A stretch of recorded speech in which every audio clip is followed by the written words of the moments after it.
M3. Welcome to the Millionaire Car Salesman Podcast, M3. the #1 resource for automotive sales professionals, managers, and owners M3. to learn how to make money, accumulate wealth, and to all out ball out in the auto industry.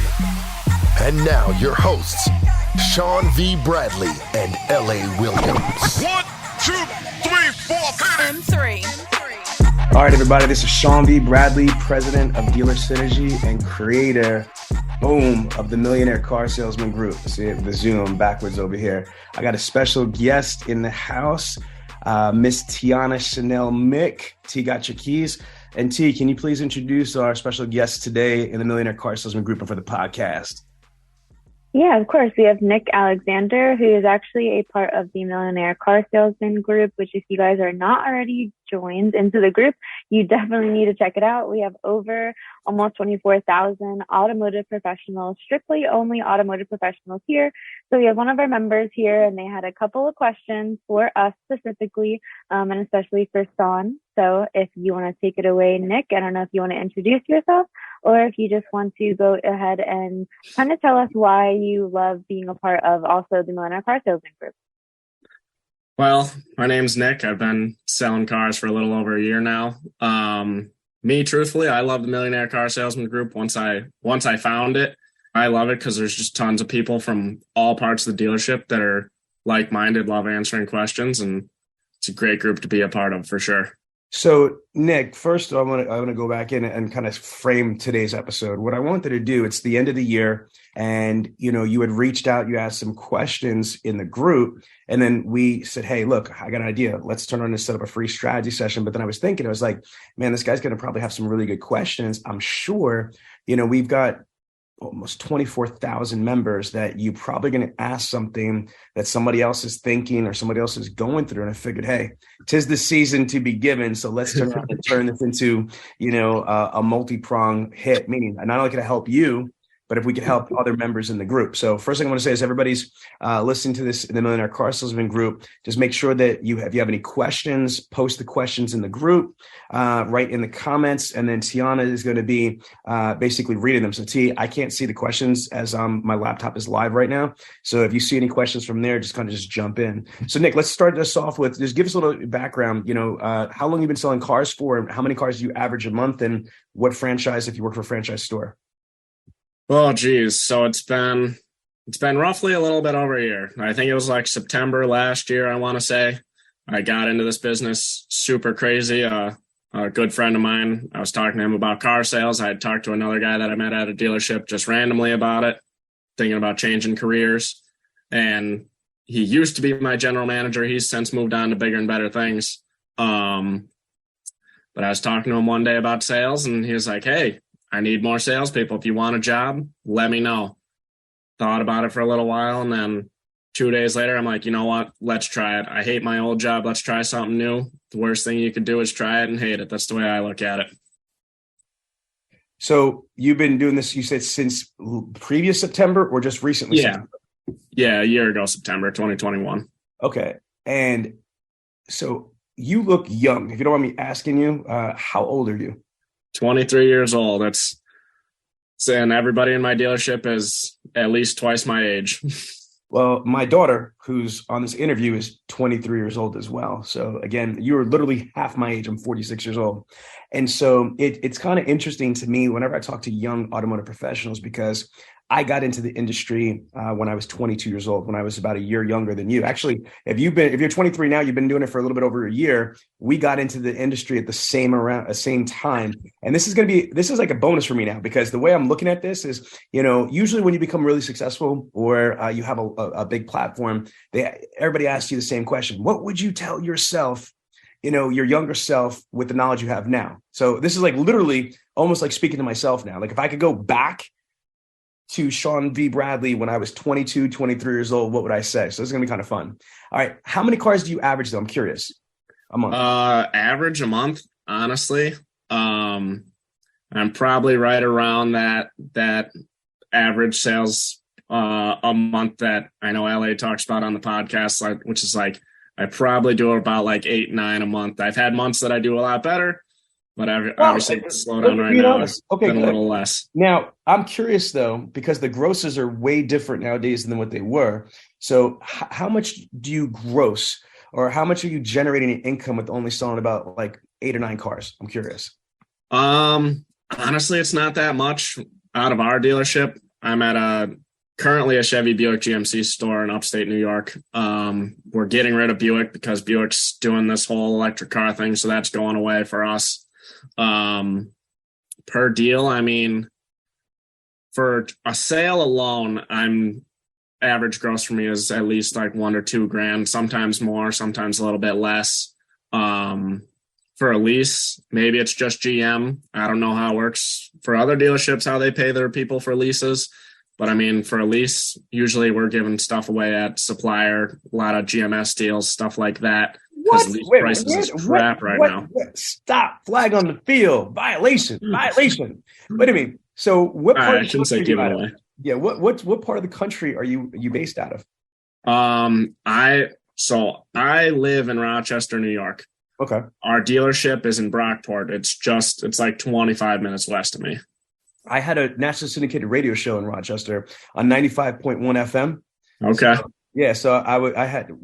We were in Rochester, Washington, D.C., Los Angeles, Atlanta, Georgia, and Cleveland, Ohio. But yeah, I was rocking from 2021 to 2022.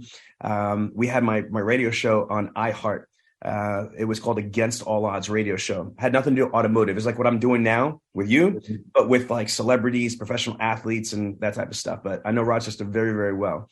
Okay, so I'm utterly shocked at what you're saying to me, because I don't know if you've been told something crazy, but my brother, do you realize that with a lease, you could make as much gross, if not more gross, than actually financing the vehicle?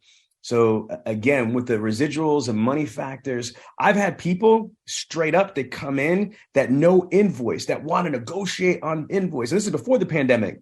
And when they leave, I'm selling them I'm leasing them, but the grosses are over list deals. So something doesn't add up to me, honestly, with what you're saying. And I'm not saying with you, I'm just saying with maybe something's going on at your dealership. Right. The first thing is that leases can be extremely profitable, especially for Chevy leases and GM leases. Because I'm telling you right now, leases suck right now. You know what I mean? For GM, like there's no real good quality lease. There's all profit in these deals. Now, the next question I have is, why in the world would you guys be giving up grosses supposedly when there's an inventory shortage? You know what I mean? Like if you're a Chevy dealership, it's not like you have a ton of inventory that you could just decide to just give cars away. And you're saying almost all your leases are at supplier pricing? Not necessarily all of them. A good chunk of them are just to, I mean, and I know everybody can argue too, you know, people can complain, no, it's all my demographic, whatever we're around, stuff like that. It's like, I know you can't complain about it. If you want it to be better, you can make it better. But I mean, for us, a lot of it is, at least from what I see in here, is competing with a lot of because we're just the Chevy Buick-GMC store. We have no other stores anymore. We used to have a Subaru building that's now somebody else's franchise currently. And we had a used car outlet, but with vehicle shortages, we got rid of that. So it's just the main store. But listen, real quick, my daughter used to work at Pontiac-Buick-GMC. She didn't even have Chevy. She just had Buick and GMC, and she was selling 20 cars a month at 19 years old. So again, and that was in East Bumble in Pennsylvania. Population like very, very small. I mean, Rochester's way bigger. If you look up Pontiac-Buick-GMC in Gillsburg, Pennsylvania, again, so perception is reality. You know what I mean? Like, I respect what you said that, you know, people could make it their own. But to me, that sounds like that's a management issue. You know what I mean? That like if you're a salesperson with only a year experience, I can't blame you. And I mean, no disrespect to your dealership, right? You know, and we're not even going to mention your dealership's name because I don't want them hating on me and shit. But I could just, there's just no way in this market right now in freaking upstate New York with the Chevy product, I would be giving any cars away. So are you saying that like most of your deal, maybe not yours, but the other salespeople, they're not selling cars at list or over list or anything like that? I mean, for all of our regular sales, I mean, at least me, I don't know how everybody else is doing for regular sales. All of my stuff is new cars at MSRP. My used cars, if they go down from whatever our list price is, it's a couple $100. I tell everybody, it's like, the car shortage is out there. This car's, you told me yourself, this is the perfect car, that you love everything about it. And you want me to take, just for example, like $2,000 off. Nobody has that room in vehicles these days. People want so much for their cars. Then wait a minute, Nick, I'm confused. You just said that you're only making, $1,000 gross, and a lot of your cars are at supplier pricing, and, you're getting minis on your leases, but then you just said you're getting list deals or maybe just a couple $100 off. How's that work both ways? If you're selling cars at list or close to list, there should be grosses in those deals, bro. For us, what I've kind of gathered out of it is, and maybe it's just trying to compete with the big guys, I know there's a lot more that I could look into it, is people, and trying to make people somewhat happy, paying a good chunk of money for, just as lack of a better term, a decent chunk of money for certain cars. And then you got to put it on the lot. Obviously, if you've got to redo anything on it, brakes, tires, whatever other things it could need to resell it, that's where our grosses aren't crazy. What's your pack? What's your new car and what's your used car pack? New car pack, I think, is like $320. I don't know off the top of my head what our used car pack is. Okay. Again, foul. Flag on the field. I mean, brother, that's what you got to know. Like, forget about everything else. The number one thing that a salesperson needs to understand is their pay plan. I mean, and I'm saying this as a friend. I mean, if you've been in the industry for a year, shit. I mean, like my social security number, you know what I mean? Boom, boom, boom, boom. I know that without even skipping a breath. That's the one thing that you should know. You should know your pay plan detailed. You need to know what your bonus structure is detailed, and you need to know what your pack is detailed, because if you don't know those things off the top of your head like that, how are you going to be able to reverse engineer and be able to create like a money mind map, a blueprint? See, this is what a lot of people don't realize is one of the most sacred, amazing aspects of our industry is that we could make as much money as we can earn. I don't care if it's 10 grand, 20 grand, whatever amount of money you're looking to make on the showroom floor, you got to be able to understand what that number is and know how to reverse engineer it to be able to the penny, be able to earn that compensation. I mean, because you're in an environment that most Americans really just don't have access to. Most Americans are salary or hourly, and that's that. Doesn't matter how nice they are, doesn't matter how smart they are, it doesn't matter how hard they work.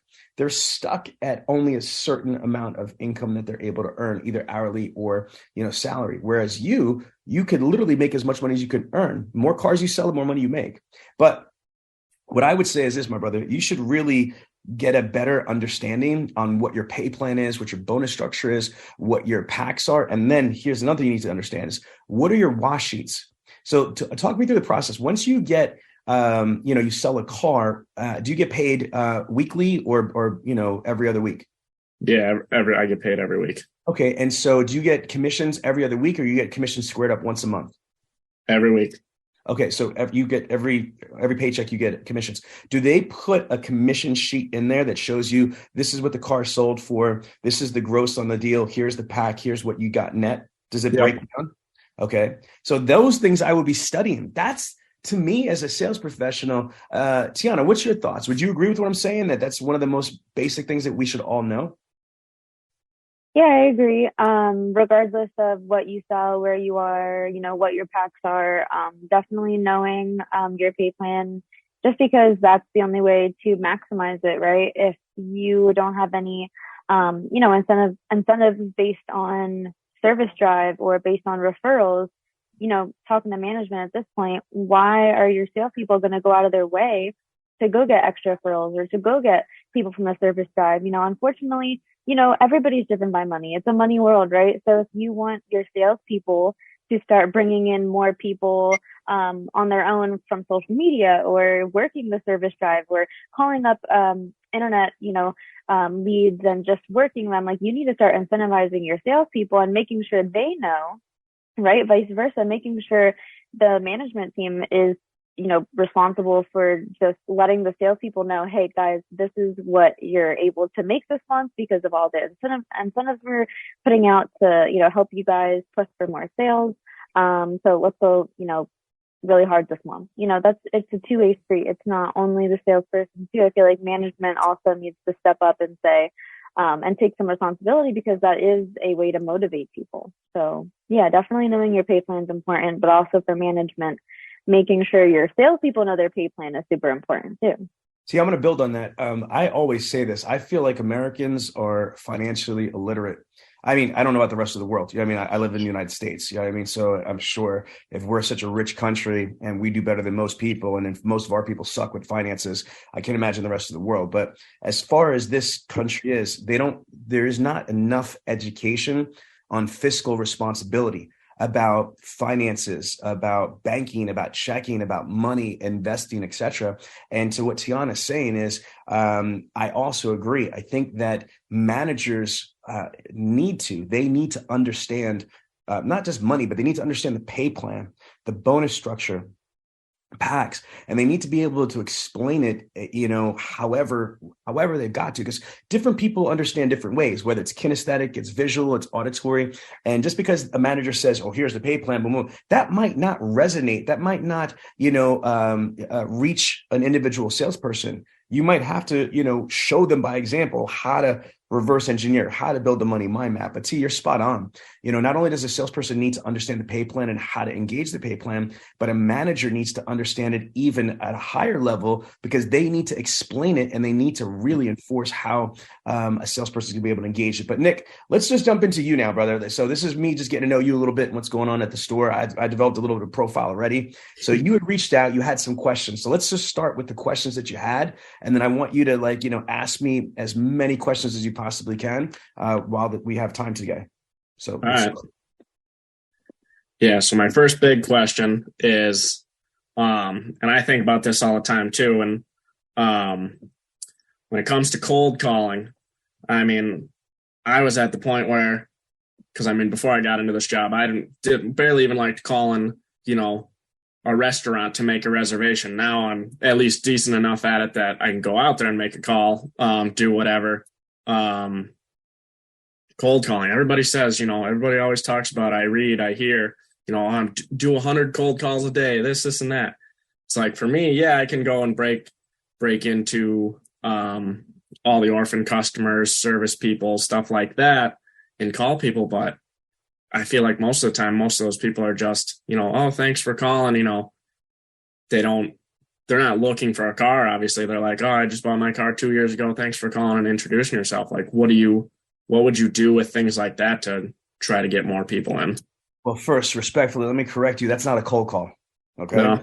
Absolutely not. That's a freaking warm to hot call. So first thing I'm going to say to you is what a cold call is just randomly calling somebody that has no affiliation, no interest, no anything. I'll give you an example. When I got brought up in the industry, I had some gangsters that brought me up in the game. Like I worked at a 400 car plus a month, store in New Jersey, and my managers were like watching a cast of Sopranos. Like that's straight up how it was in Central Jersey. And we had to call like the auto shoppers. We had to call the obituaries. That's the most cold call that I ever did in my life and the logic was, hey, if they're posting the obituaries, they probably have to, get rid of the car after the person passed away. You know how fucked up that is?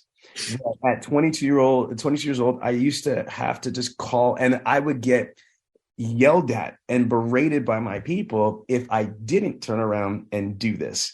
That's a cold call. Try calling somebody that just lost somebody and try to like buy their car from them and sell them a car.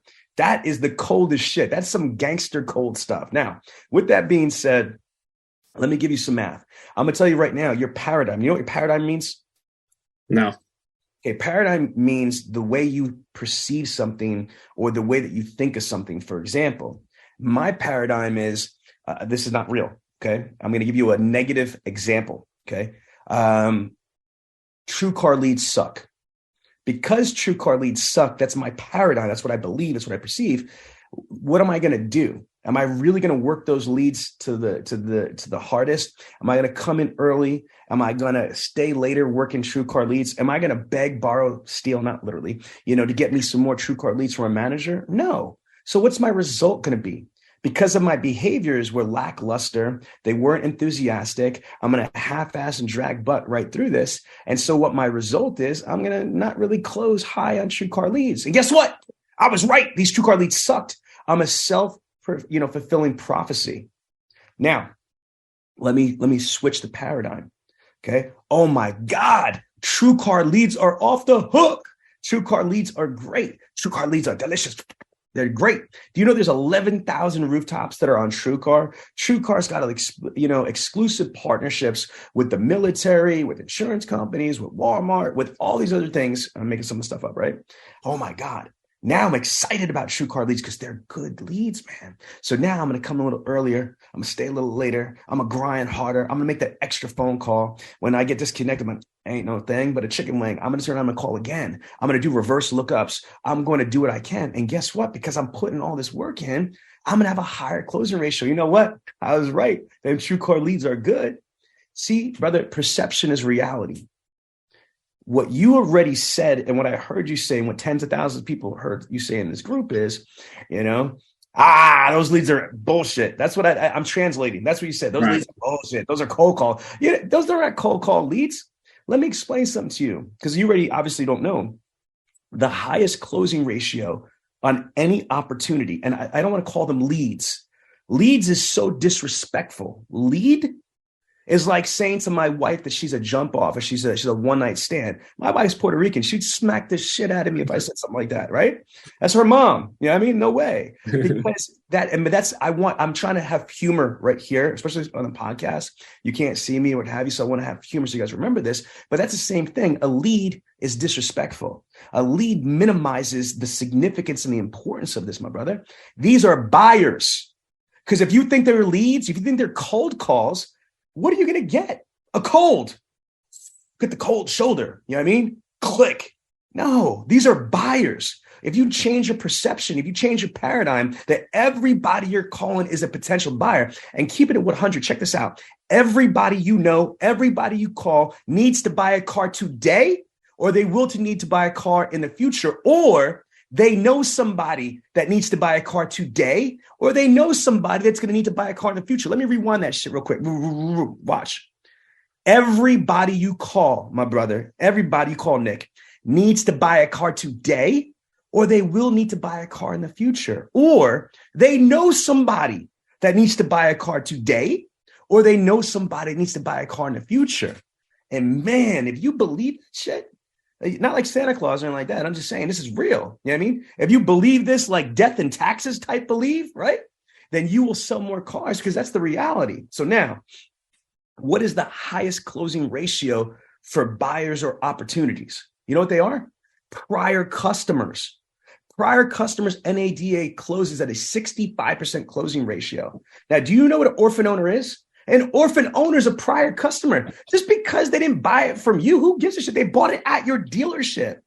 And chances are, if they bought the vehicle at your dealership from a previous salesperson, they're also probably servicing their car at your dealership. NADA also says that a service customer is 7 times as likely to purchase a vehicle from where they service the car. So now, 65% if they just buy a car from you is the buyback, right? I mean, the next time they buy. Service customer is 70%. Somebody that buys and services their car from you is upwards to almost 80% closing ratio.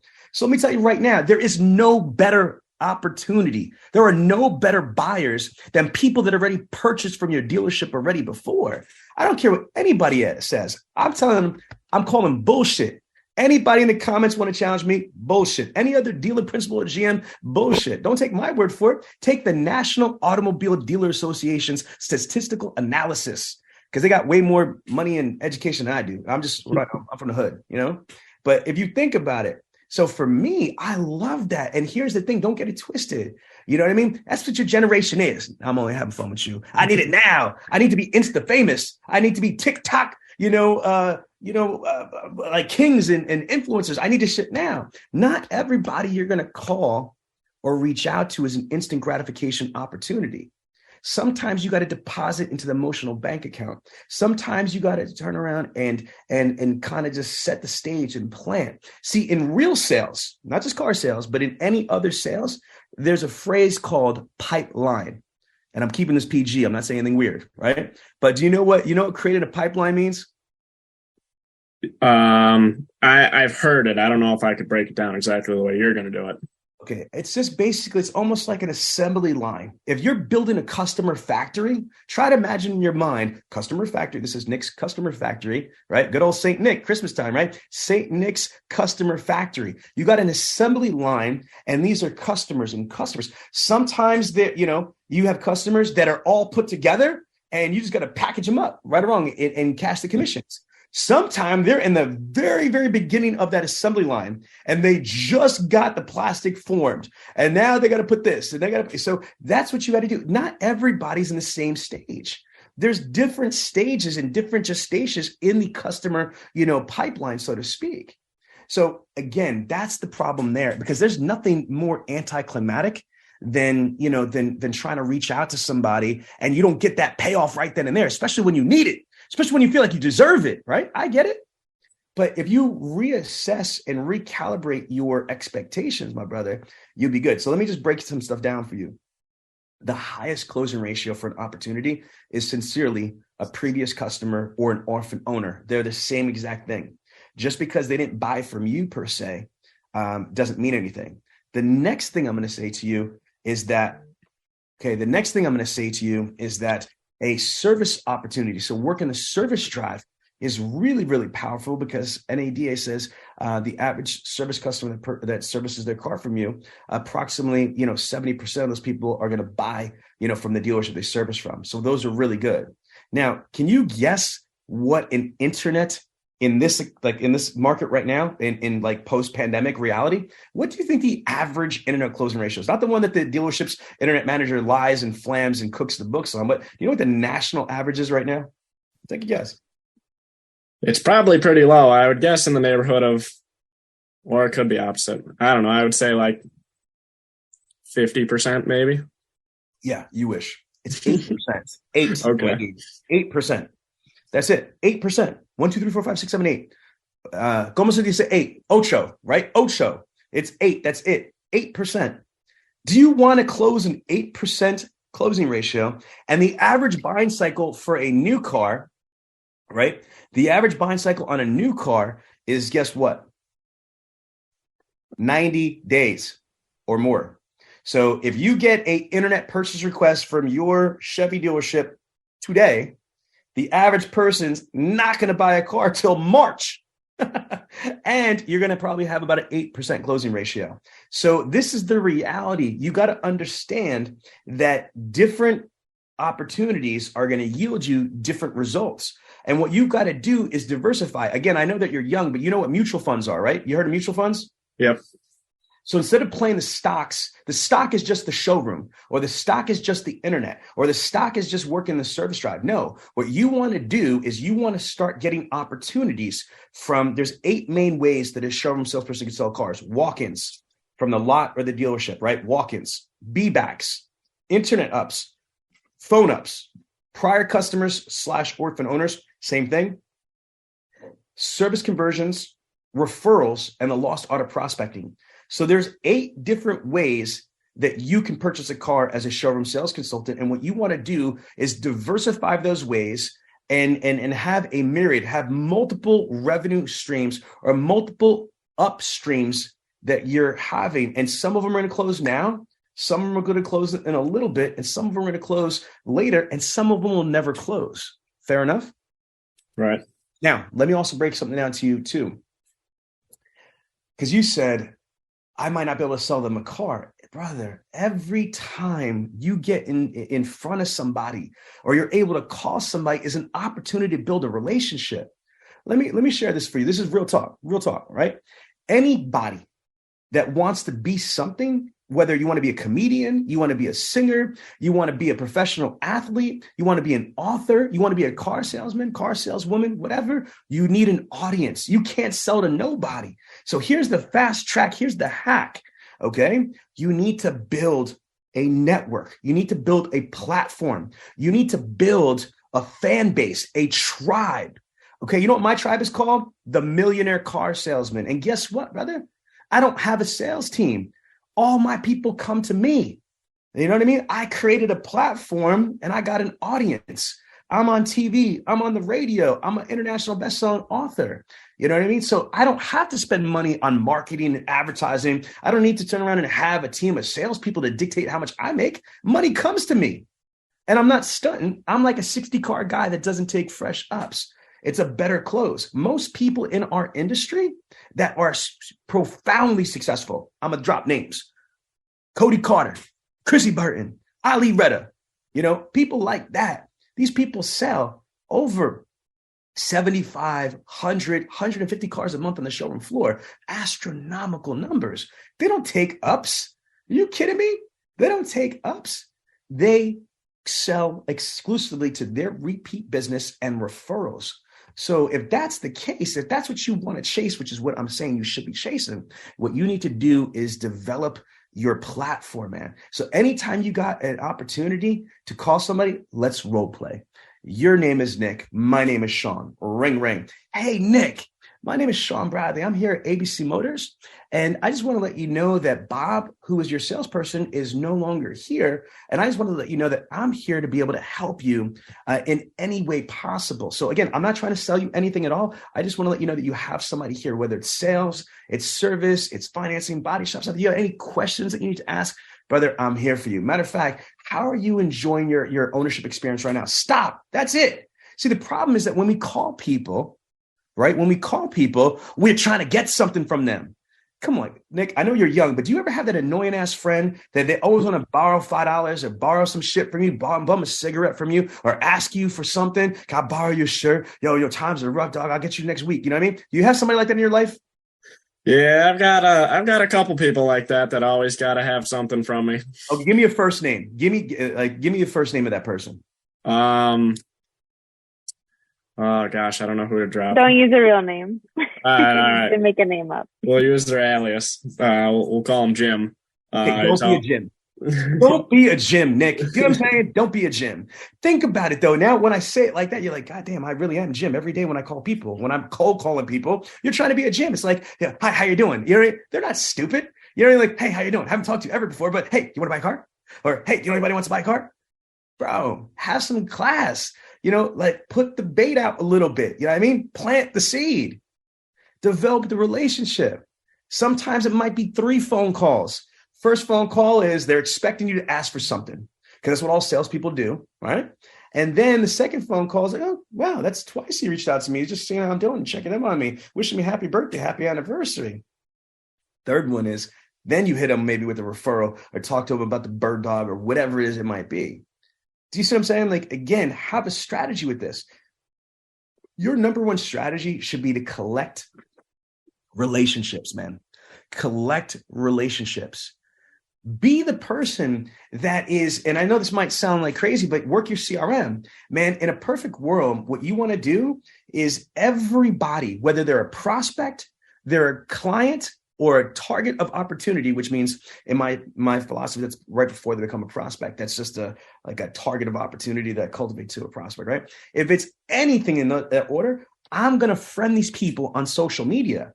So again, yes, whether they bought a car for me or not, I'm going to find them on LinkedIn, on Instagram, on WhatsApp, on TikTok, whatever it is, for 2 reasons. One is I want to gather as much field intelligence as I can about them.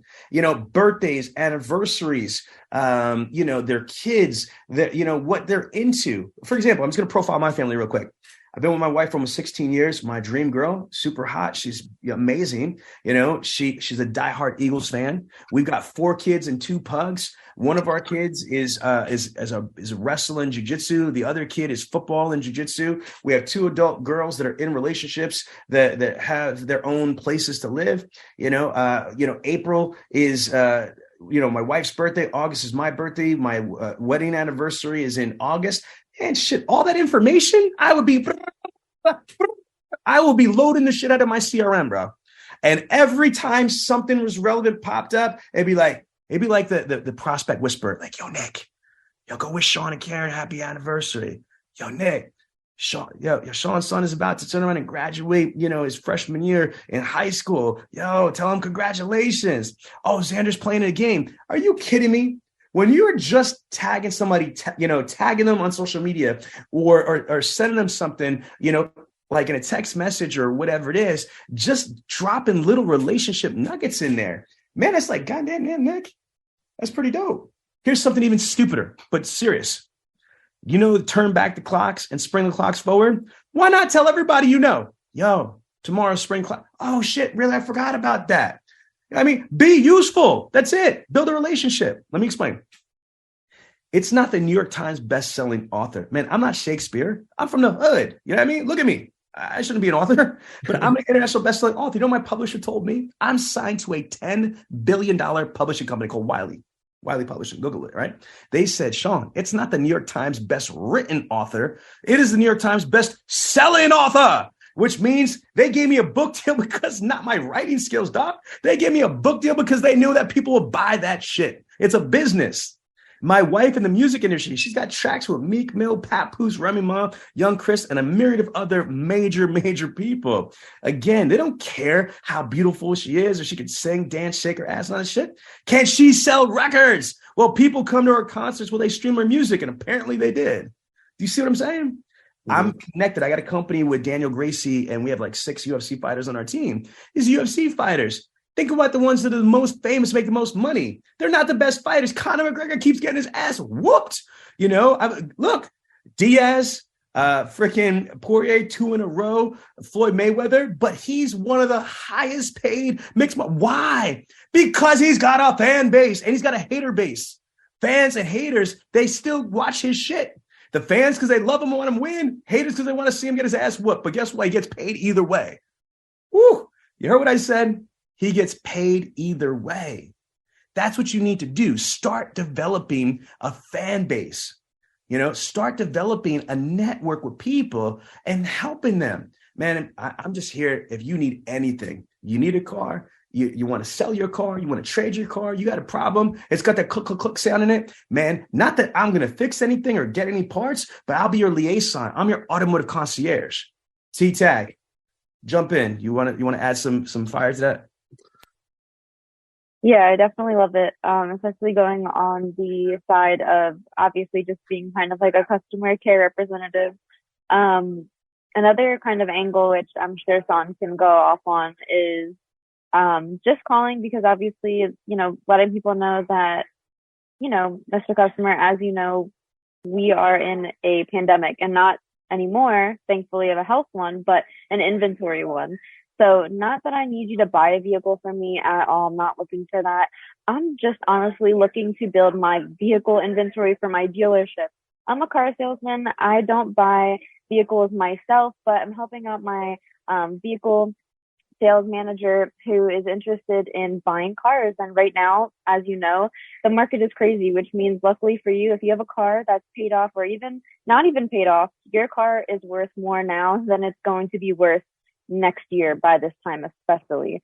So do you perhaps have a vehicle or even know somebody that has a vehicle that they're looking to get rid of?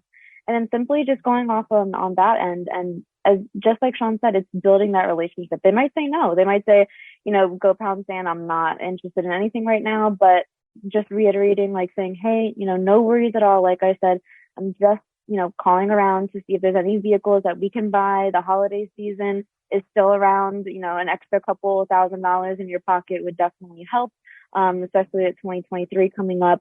But, if we have any other deals like this going around, is it okay if I call you in the future for offers like this? And you might get people that say no, that's fine. But, make a note saying they probably don't want this call, but you're still going to call them later anyways. And there's some people that are going to say, yeah, absolutely. Actually, my kid is going away, for college this year and he doesn't need his car. Or, I need a car because my college kid is coming back. They're graduating. So yeah, can you actually call me in the summertime? And those are all reconnects. And even if you call them again in the summertime and they're not interested, they told you to call back. And those are just little seeds that you're planting to then hope to harvest in the future. So as Sean said, just kind of building that relationship, but going in as an angle of, hey, I kind of want to offer you something. Like I want to offer you extra money for any vehicles that you might have laying around. So that's just one thing that I would say. Sean? I like that a lot. And then what I want to also add to this is I think you need a clarity check on communications, because a lot of salespeople don't realize this. So when you call somebody nationally, it's only about I'd say about a 7 to 9% connection ratio. Let me be clear.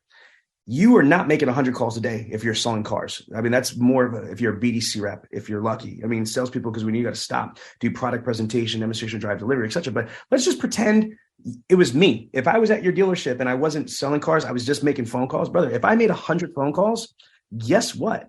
You know what I mean? If I'm lucky, 7 to 9 people are answering in an 8-hour straight day. So you got to realize emails have only a 2% read open rate. That's why you got to pound the shit out of follow-up over and over and over again, because it might feel like you're overwhelming them, but you're not. It might feel like they're ignoring you. They're not. They're not seeing your shit. They're busy living their life.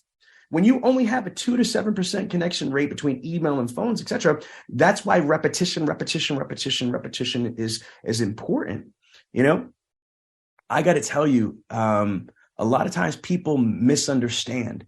They think, oh, I called this person for, 5 days or 6 days straight. Man, guess what? Let me tell you what I train people. I'm giving you some free shit that I charge people a lot of money for. Whether you're in sales or BDC, if you've got a prospect or a lead, as you would call it, I call them buyers, right? Guess what? I'm emailing you. I'm phone calling you. I'm text messaging you. I'm doing social media DMs, which are 100% legal. Instagram DM, Facebook DM.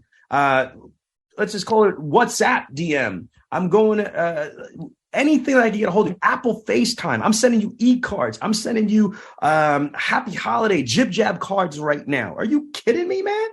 You need to diversify the way that you follow up with somebody. Multiply and diversify. Again, don't be disenchanted. What you put into this game is what you get out of it, literally. So, Tiana, what do you say about give them some of your background, how much you had to grind, drive an hour to work a bell to bell, sometimes 13 hours, drive an hour back, 14, 15-hour days, and not have anything sometimes. And how hard do you have to follow up people? Yeah, definitely. This is not a job for anybody that's looking to just sit back and, have something easy. This is definitely a career that you need to go out and you need to, get your own and hunt and gather on your own. So the best part about this is that with building your platform, you kind of get to have fun with yourself. You get to discover different ways to engage with prospects or different content that you can maybe create or be involved with in the community to generate leads. So I would just say, especially if you're, wanting to increase those levels in those sales, going from that 10 to go to that 20, I would start by diversifying your sales. So if you're only using phone, internet, and maybe walk-ins, I would try to say okay, I want to try to talk to one service customer each day, or I want to try to, when I do talk to somebody, I want to try to ask for 3 referrals, each day or each week, setting up those goals for yourself and diversifying those ways to get cars. Because once you see I can get a couple cars from the service, okay, now that's, from 10 to 15. So now if you diversify yourself and say, oh, let me actually start asking my sold customers, it is a little nerve wracking to say, hey, do you know anybody else in the market? But you have to admit that you are in the market and industry of selling. So you can't really be afraid. And they know at the end of the day that it is kind of your job and explaining that hey, it is my job to find awesome customers like you. So I'm just calling to see if you had any friends, family that were also interested in purchasing a vehicle. And if not, we also buy vehicles. So if you also had somebody that was interested in us buying their vehicle or them selling their vehicle to us. So I would start with setting yourself goals like that on those levels, or on different ways that you want to diversify. So start setting yourself some goals for 2023 and then reevaluate, like do a 6-month check saying, okay, I tried to do these goals for 6 months and then, okay, yeah, I did get a couple of sales out of this, or maybe I didn't, and then readjust everything. It's a lot to take in, especially with sales, but just starting with that, I think it's kind of like Netflix. Like when I go on Netflix, I'm like, all right, what new thing do I want to watch? And if there's so many options, and then I just go back to, well, not on Netflix anymore, it doesn't have The Office, but I go back to watching The Office or something that I always go back to watching because it's never proved me wrong, and I've always had an outcome. So I feel like that's how it is at sales sometimes. It's, it might not be the most effective thing that I'm watching or doing, which is selling via, walk-ins or phone calls, but, it's always got me what I want and I wanted, so let me just keep doing that. So I would just encourage you to do one thing different, keep up with it, and then see if it works before just knocking it. And that's all I have for 2023. Let me add on this, and then I'll let you go to the next question. Here's the reality. These couple tips that I'm kind of recapping and kind of structuring this as a trainer a little bit better for you. Perception, your attitude and your mindset. If you go into it understanding that this is not all, most of it's not going to be an instant gratification for today, then that should unburden your heart and you should be able to have more stamina and more patience with the grind. The other thing is what I was saying to you before about the communications is you have to follow up. I'm going to tell you, a floor person like that didn't buy a car, like it's called a B-back or unsold showroom traffic. I see most stores, they only follow up with these people for 3 to 7 days. Are you freaking kidding me? I'm following up with these people if they're still buyable. I'm sorry. Obviously, if they've got like open BKs, that they're homeless and they don't got any income, okay, that's a dead deal. But if there's any shot in hell that you could sell this person a car, I'm following this people at least 35 to 45 days on the floor, minimum 30 to 45 days. An internet up, minimum 90 days. Phone ups, minimum 90 days. Okay, because the average buying cycle for a new car is 90 days. The average buying cycle for a used car or special finance deal is probably 45 to 60 days. Now, these are pre-pandemic numbers. Again, with the post-pandemic reality, it's probably longer, but I'm happy. All that's longer than what you're following up with. Diversify. Don't just go through one thing, go through another. Question for you, I didn't ask you before.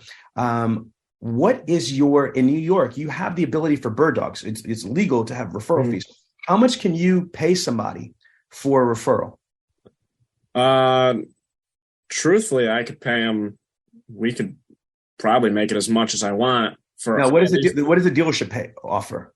$60. If I want it to be higher, then it comes out of my gross. Okay, so then what's the minimum deal that you can, like, what's the minimum commission you can make on a car sale or lease? $150. So guess what I would say? I'm going to talk to you like I'm talking to my daughters, because my 2 daughters were in the business. Tiana worked 3 years in the front lines before she came onto the vendor side. Her sister works at RK Kia, and my nephew works at Pontiac-Buick-GMC, the dealership that Tiana worked at.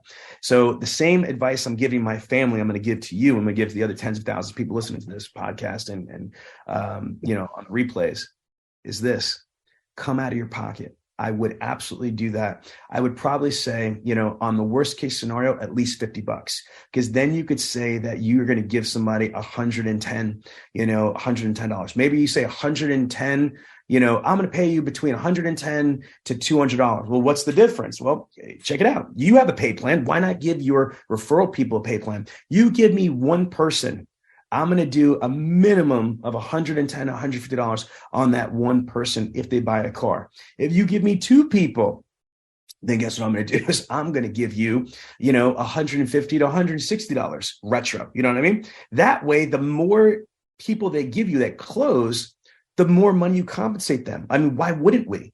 You know what I mean? So again, if you think of it this way, the more skin you could put into it, the more incentive that you could give somebody, I think the higher result. Now, I need to say this because we're on the air.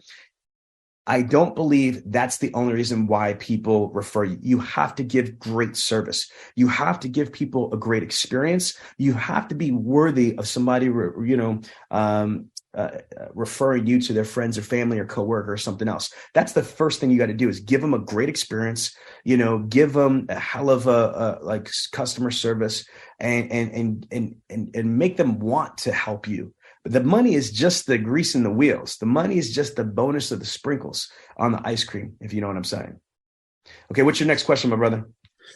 Well, my next question, and I'm sure everybody across the board knows this pain some days, unless you are the guy that, isn't waiting on ups, only works on referrals, stuff like that. What's your biggest way to stay motivated every day? What keeps you going when you're sitting there and you're staring at your computer going, okay, I'll call this person, then I'll call that person, but the phone's not ringing with any new sales. You maybe got a couple follow-ups, but I get it. Let me hear. Death, my dude, death. You're not going to live forever. Like, you should have a mirror that says you are going to die one day. You don't know when that day is. I'm not laughing. I'm dead ass serious. My brother, there's 86,400 seconds in a day. Once they're gone, they're gone. You know what I mean? I'm sorry. I don't know if your friends or family have told us, but you're going to die. We're all going to die. So from now until then is what we make it. Do you know what I mean? Like, you're at a dealership. Are you fucking kidding me, bro? Like, you should, no offense, you shouldn't even ever ask somebody how to keep motivated. I mean, like, that's how to breathe, how to eat food.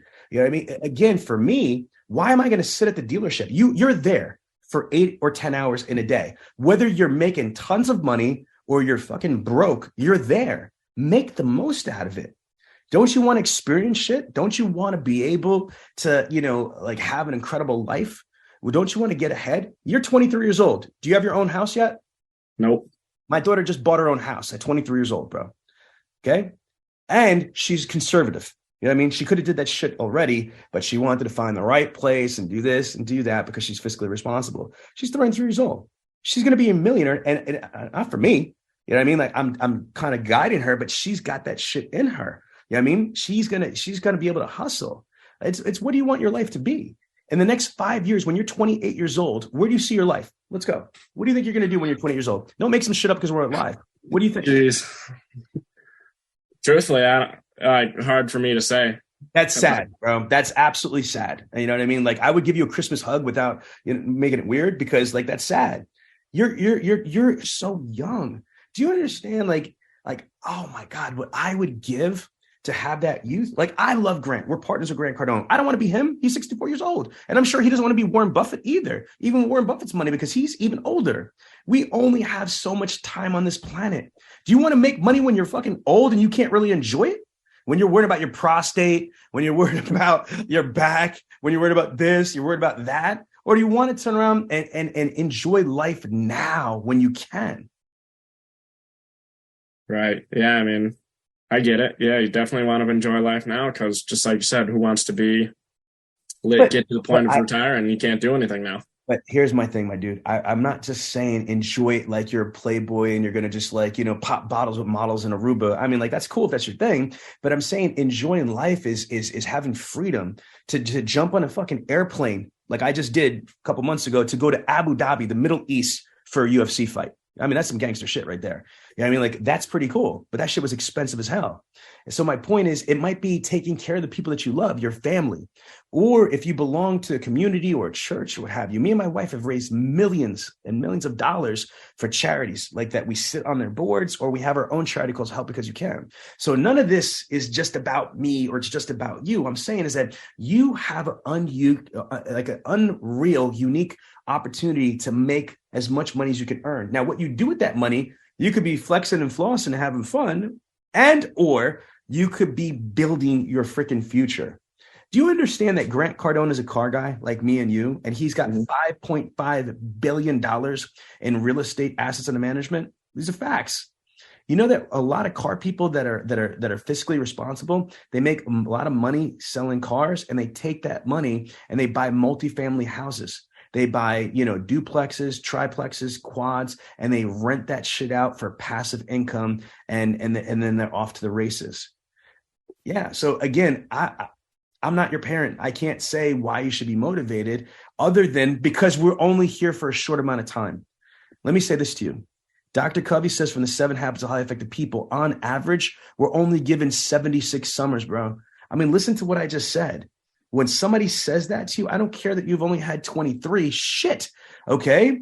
Yes, you have more summers, God willing, ahead of you than you already have. But someone like me, I just had my 46th summer. And as you get older, you're like, oh shit.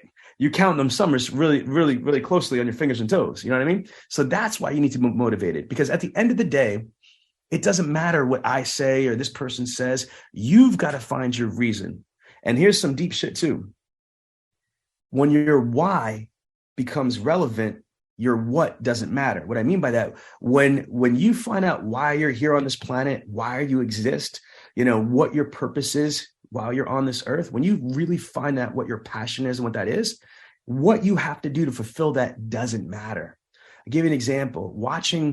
We are blessed to be around some incredibly successful people. Watching somebody that's a kid or high school, a teenager that has a passion to become a professional athlete, whether it's the NFL or it's the UFC, and then watching these people try to chase their dreams, man. They're like a man or woman on fire. I mean, they don't care how hard they've got to work out. They don't care about, sacrificing going to the club and partying and doing shit like that, because they are living to fulfill their dreams, And again, just because you work in a dealership doesn't mean your dreams are dead. I mean, come on, man, it's sad shit. Just because we work in a dealership doesn't mean that we're life is over. No, if I never got into this industry, I would have never been able to do all that I do. You know what I'm saying? This industry has blessed not just me, my wife, my daughters, directly, you know what I mean? My nephew, my best friends, their wives, you know what I mean, are in this industry. I was able to take me, my family, my friends, and put them on the path of just massive success, wealth, prosperity, and happiness, man. Next question. I was gonna say, I will also give you my 2 cents, and then my bad. Then we'll have to wrap up the show because the show's getting a little long. So we'll definitely have to call Spurr a part 2. But I would say probably what would give me the most motivation, because obviously there's definitely a fear motivator and a passion motivator. And I feel like the passionate side of me is, especially us being young, I kind of, especially being at the dealership, I look around and I see so many people, older than us that I don't want to say wasted, because obviously time being invested into something that you accomplished is never wasted. But, sitting right next to me is the same adult that they spent and probably are still spending money on a college degree, right? They're sitting there in college debt, and at the end of the day, we got the same job. So if that's not a bigger motivator than anything, it's a huge motivator. I work with so many people and salesmen that I've sold more cars than, and they said wow, well, I wish I sold more cars because, I have student loans and this and that. And if you ask them, I'm pretty sure they would have never, went into that educational side of things. They probably just would have stuck to car sales.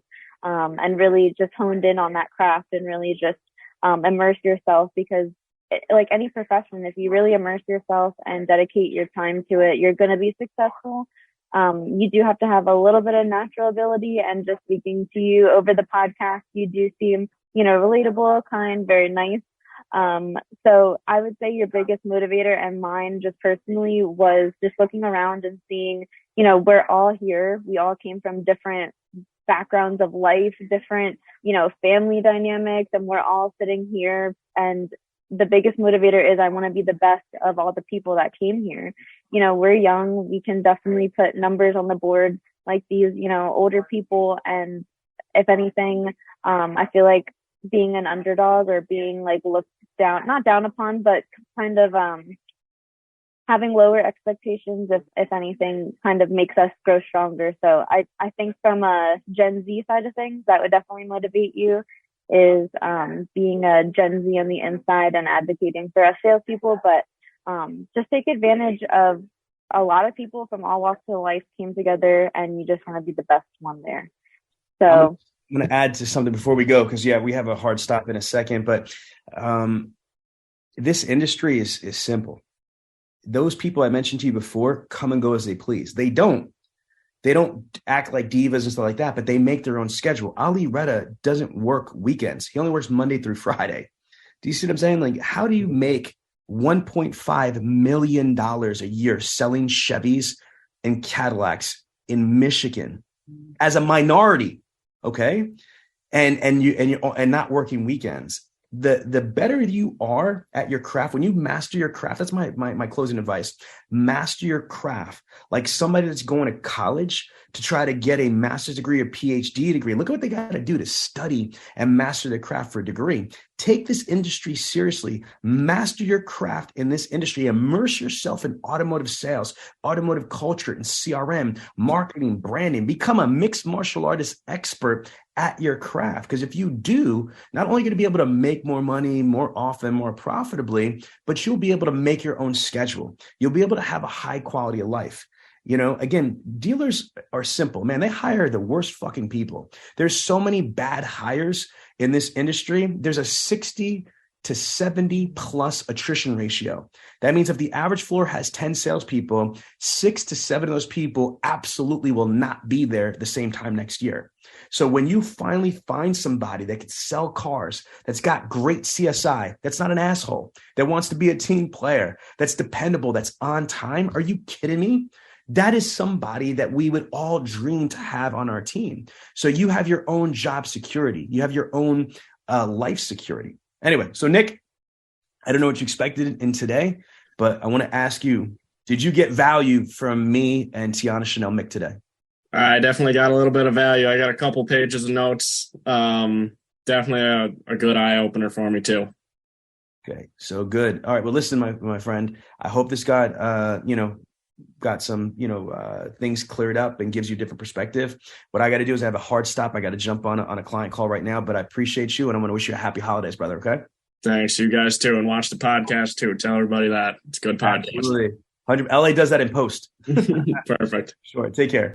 See ya. So there you have it, the Millionaire Car Salesman Podcast. This podcast comes to you every week from the city of brotherly love, Philadelphia, Pennsylvania. If you have a question about the show or would like the chance to become a guest, feel free to contact us directly at 856-546-2440 or email us at millionairecarsalesman@gmail.com. This program is a presentation of Synergy Records, produced by Tiana Mick and L.A. Williams. Production and engineering by L.A. Williams. The Millionaire Car Salesman Podcast is hosted every week by L.A. Williams and the Millionaire Car Salesman himself, Sean V. Bradley.